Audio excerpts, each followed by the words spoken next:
Halo sebelumnya, balik lagi di channel Kuliah Farmasi. Pada video kali ini kita bakal bahas lanjutan mengenai gugus fungsi yang harus dipelajari sebelum masuk ke kimia organik atau senyawa-senyawa organik ya. Jadi kita bakal bahas dulu secara detail. Nah sebelumnya ini video yang lanjutan kedua, jadi teman-teman yang baru nonton bisa cek di beranda YouTube ya. Jadi nanti bisa ada kok namanya kimia organik 1 farmasi gugus fungsi part 1. Nah, kita lanjutkan pembahasan yang kedua yaitu mengenai asam karboksilat ya, karena untuk pembahasan sebelumnya udah dibuat di video sebelumnya. Nah, jadi untuk asam karboksilat atau alkanoat itu suatu gugus COOH yang dia tuh terikat pada gugus alkil. Jadi rantai kemudian baru gugusnya. Gugus karboksilat ya maupun gugus aril. Jadi kelarutannya itu hampir sama dengan alkohol untuk si asam karboksilat. Jadi dia 1-4 itu dia larut dalam air. Kemudian 5 atau rantai kelima karbon kelima itu sukar larut dalam air. Kemudian lebih dari 6 itu tidak larut dalam air. Nah, larut dalam pelarut organik. Jadi si asam karboksilat ini seperti ether, alkohol, dan benzena. Nah, untuk contohnya seperti asam asetat atau CH3 rantai ya, dan gugus fungsi COOH. Untuk sifatnya ya cairannya, titik lelehnya itu pada 17 derajat Celcius, titik didihnya 118 derajat Celcius. Dia larut dalam H2O dengan sempurna. Nah, untuk penggunaannya sintesis anhidrat asam asetat, ester garam, zat warna, wangi, bahan farmasi, plastik, serat buatan, selulosa, dan sebagai zat penambah pada makanan. Nah, untuk pembuatan asam karboksilat ini bisa dilakukan dengan oksidasi alkohol primer, alkil benzen, atau reagen Grignard, dan hidrolisin nitril. Nah, ini contoh dari penamaan asam karboksilat ya, berdasarkan trivial dan sumber atau mulanya.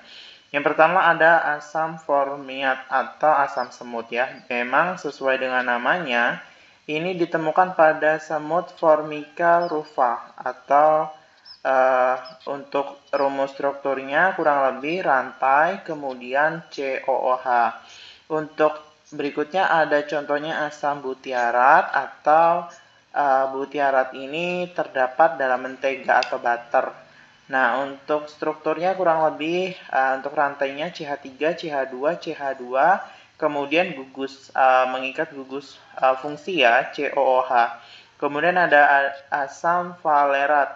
Ini ditemukan pada akar tanaman Valerae. Jadi kurang lebih rantai kemudian COOH. Nah, kemudian ada ester atau alkil alkanoat. Dia gugus fungsinya COO rantai. Nah, jadi ester ini turunan dari asam karboksilat karena di mana gugus hanya pada OH itu pada asam karboksilat itu diganti dengan gugus R. Hampir sama dengan alkohol ya. Untuk sifat fisika, dia tuh berbentuk cairan padat, tak berwarna, sedikit larut dalam H2O, dan kebanyakan baunya itu emang khas dan banyak terdapat di alam. Untuk struktur dari ester itu rantai, kemudian COO, kemudian rantai. Nah, untuk pembuatan ester itu bisa melalui reaksi alkohol dan asam karboksilat, bisa juga reaksi asam klorida atau anhidrida. Nah, untuk penggunaan ester sendiri bisa sebagai pelarut dalam industri cat dan sebagai zat wangi dan sari wangi ya.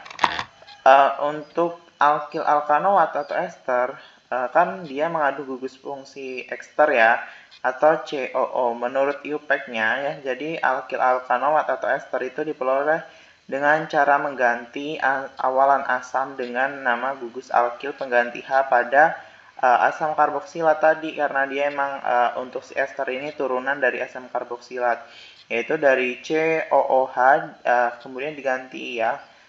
Jadi karboksilatnya diganti. Nah, berikut ini ada contoh dari ester dan penamaannya, ada metil metanoat. Di sini untuk metil etanoat bisa teman-teman perhatikan ya. Di sini kan untuk meta ini artinya metana ya, atau CH3. Nah, maka kita untuk penulisannya seperti ini. Kita tuliskan terlebih dahulu metil, kemudian baru di sini ada ikatannya. Di sini O, maka CO ini rantai, kemudian ini juga rantai ya. Di sini pun sama, kurang lebih, dan di sini juga rantai, seperti itu. Jadi gugusnya fungsi itu tuh bagian yang ini, ini ya. Nah, ini yang disebut gugus fungsi itu. Oke, cukup sekian pembahasan video part yang kedua mengenai gugus fungsi.